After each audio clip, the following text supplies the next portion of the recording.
Kennarar, já og aðstandendur nemenda í efstu bekkjum Grundaskóla á Akranesi víla ekki fyrir sér að henda upp eins og einum frumsömdum söngleik. Þetta hafa þau gert oftar en einu sinni og oftar en tvisvar. Við litum við á æfingu í bíóhöllinni.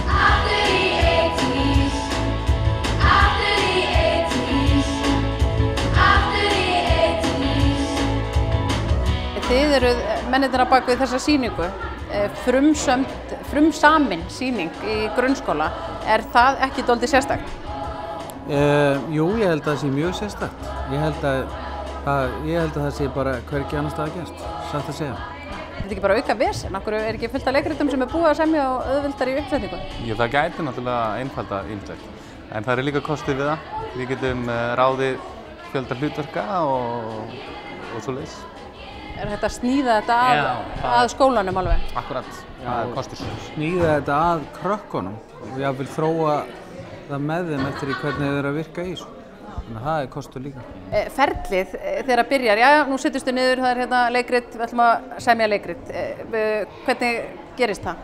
Já, nú kannski þetta er nú svolítið flókið gott stundum, sko. Við erum reyndar eins og í þessu tilfelli þá bara langaði okkur að semja eitthvað sem myndi mikið utan í 80s tímabilið og svo bara vorum við að spinna sögu út frá því. Sem var þessi saga sem við erum að bjóða upp á núna. Já. Svo byrjum við með eitthvað og svo þróast það í eitthvað alltaf rátt kannski og eins og það gerði, sko. Það er þessi sögu þráðunum. Núna ákveðum við tímabilið fyrst hvað við ætlum að vera í tónlist, til dæmis. Já, staðsett í tónlistinni. Já. Hvað og gerist þetta bara yfir kaffibolla og svo bara með autt blað og svoleiðis? Það er allur gangur á því, sko. Líka í botninum, sko. Það er líka rætt í botninum, sko. Á rúndinum oft. Komið góða hugmyndir, sko. Það er þetta alveg rétt. Er ekki margir sem semja lögin sín á keyrslu? Jú, örugglega, sko. En við höfum samið þessi lög flest sjálfur. Nei, saman meina ég. Saman bara settust niður í stúdíónu heima eða niður í skóla. Og bara mörðum þetta út einhvern veginn.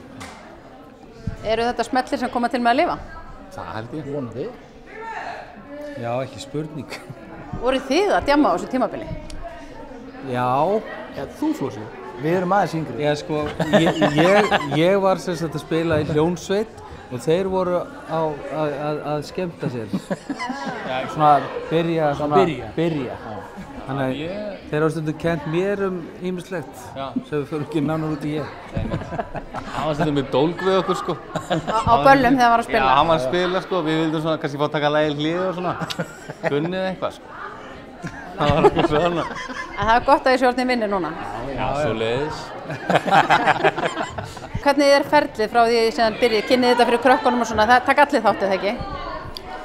Allir sem að vilja vera með, en það eru svona, hvað ég var að segja, 100 krakkar sem eru með í svo einni annan hátt. Þannig en við draugum engan nauðugan viljan inn í verkefni, en það eru, já, þetta er rúmlega helmingurinn af unglingadeildinni sem er með. Leikritið Smellur, hvað fjallar það?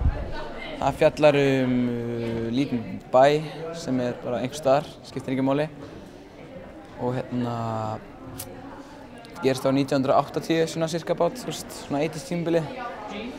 Og þetta er bara svona þegar kalda stríðið er svona hæstu málum. Og svo verður að halda sönglakeppni og Ósvíður semst að reyna að koma í veg fyrir að hún sé haldin af því hann er dálítið mikið á móti svona hlutum. Já, ég er svona stjórna eiginlega bænum svona þangað til að fjölskyldan hennar kemur og ætlar að eyðileggja allt fyrir mér. Skólastjórinn hendir í sönglakeppni sem presturinn er mótfallinn. Já.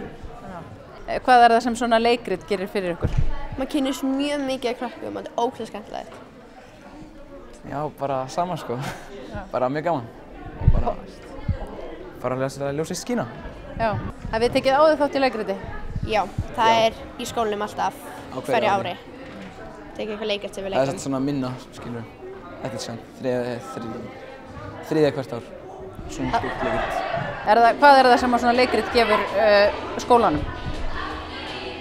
Bara óendanlega. Þetta er ótrúlegu lærdómur fyrir hvernig nemandi sem getur tekið þátt í þessu og þvílík lífsreynsla fyrir að kynnast þarna krökkum jafnvel sem þekkt ekki áður og þetta bara gefur okkur líka ofboðslega skemmtilega fílingi að fá að kynnast þeim á annan hátt og þau að kynnast okkur á annan hátt og þetta er bara rosalega mikilvægt að við teljum, annars væri við ekki að standa í þessu. Ég myndi segja að þetta væri það sem skóli ætti að ganga út á. Það er svona stór verkefni sem að stefna að einhverju. Ég myndi segja að þetta sé stærsta lífsleikni verkefni sem þau hafa tekist á fram að þessu. Þau eru að taka tillit til hvers annars og svo framvegis og læra bara fullt af hluti sem ekki er hægt að kenna með bók. Það þarf margar hendur til að koma að svona leikverki. Það eru skólastjórnendur og starfsmenn og nemendurnir sjálfur, eru fleiri sem koma að? Já, foreldrar koma mjög sterkt með okkur inn í þetta, foreldrar krakkana sem eru í þessu. Sem og ömmur og afar sem hafa laumast inn í verkefnum með okkur. Það er gammalli venju eiginlega má segja, vegna þess að þau hafa átt börn sjálfís og nú eru þau að vera afar og ömmur. Já, og svo er líka ömmurnar oft duglegri að sauma heldur en mömmurnar. Já. Hvernig stendur á því? Fullt af ömmum sem hafa hjálpað til við að sauma búningana. Þetta er ekki fyrsta skiptið sem við setjum upp svona leikverk. Hvernig er sagan búin að vera? Við erum áður 2003 á Frelsi. Já.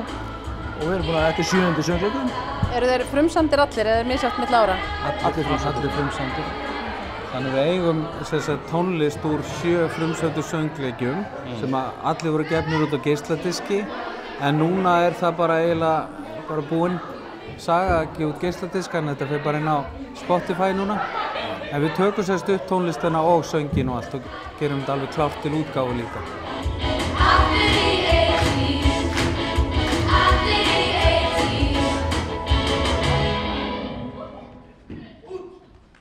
Ég ætla að hleypa ykkur, ég tek góður að verka, þið verða að beisla þessu orku sem er komin hérna út í salinn. Er ekki rétt að þú bara takir útkynninguna fyrir mig núna? Jú, ég hvet alla til þess að mæta á söngleikinn Smell, því það er bara gaman. Og takk fyrir í kvöld!